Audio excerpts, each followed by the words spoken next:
Lectio Divina, Lectio artinya bacaan, Divina artinya ilahi.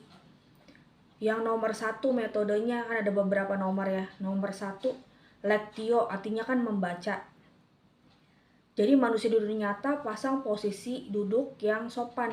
Sebenarnya membaca Alkitab, kitab suci Deuterokanonika itu bukan seperti baca komik atau baca yang lebih santai. Jadi posisinya menyembah Tuhan itu dalam roh dan kebenaran. Jadi lebih layak, lebih pantas, lebih sopan lagi. Kalau nggak terlalu pegel banget, nggak menyandarkan, nggak bersandar, atau posisi kakinya juga yang rapi gitu. Dengan pakaian yang layak pantas juga.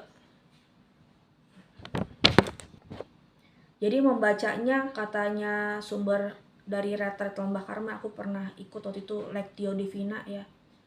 Misalnya Yohanes yang 15 itu, Yohanes 15, pokok anggur yang benar apa judul perikopnya ya.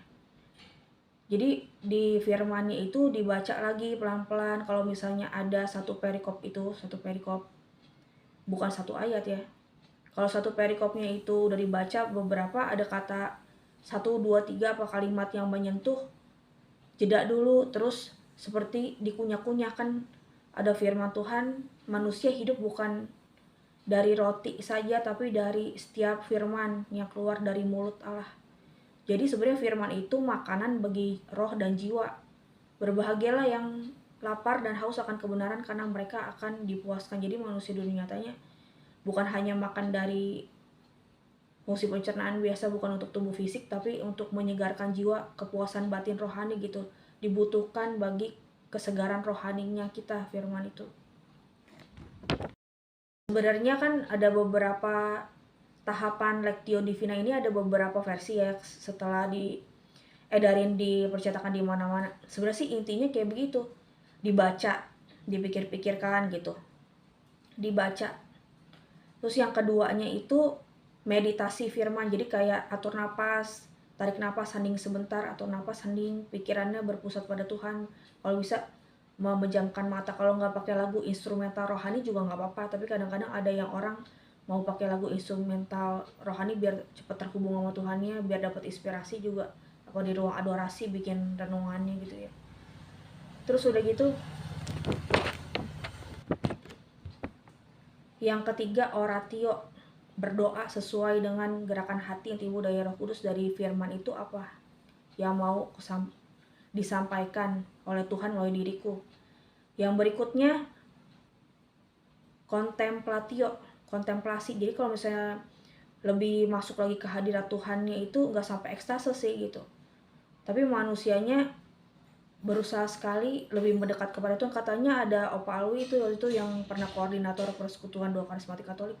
Kalau belum sampai tahap ke kontemplasi nggak apa-apa, meditasi ringan dulu juga nggak apa-apa. Ratio, berdoa sesuai dengan gerakan ala Roh Kudus, gerakan hatiku, gerakan Roh Kudus yang menggerakkan hatiku, hatimu. Itu berdoanya misalnya hening gitu, atau diem aja hening gitu.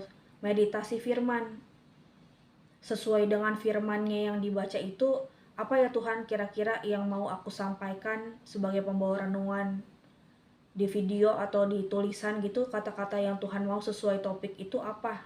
Nanti kalau terinspirasi dari Roh Kudus gerakannya itu, jadi menulisnya bukan dengan gerakan hati pribadi manusiawinya sendiri, tapi dengan gerakan Roh Kudus manusianya berkolaborasi dengan Tuhan dalam dirimu. Lectio Divina, Lectio artinya bacaan, Divina artinya ilahi. Kitab suci yang direnungkan maknanya. Sebenarnya Lectio Divina ini adalah salah satu metode yang sudah ada kira-kira sejak abad ke-4 sampai dengan ke-7 di padang gurun oleh rahib Benediktin, dikembangkan lagi. Aku tahu metode Lectio Divina ini belajar selain di kuliah juga baca majalah Evata tuh baca majalah renungan kafe rohani, buku renungan kafe rohani. Itu ada beberapa tulisan gitu juga. Nah, kalau misalnya udah dari tahap ke 1, 2, 3, 4 agak merasa mengantuk di tengah-tengahnya, jeda dulu sebentar, lalu kembali ke tahap 1 lagi untuk latihan bertahap, latihan rohani metode Lectio Divina itu bisa Lama-kelamaan sangat amat mungkin, kata Tuhan Yesus, kata Allah Kudusku, sangat amat mungkin untuk membuat tulisan atau membawakan renungan seperti yang Tuhan mau asal udah persiapan. Kalau misalnya belum ada pendidikan formal apa informal atau tidak apa gimana, ya latihan.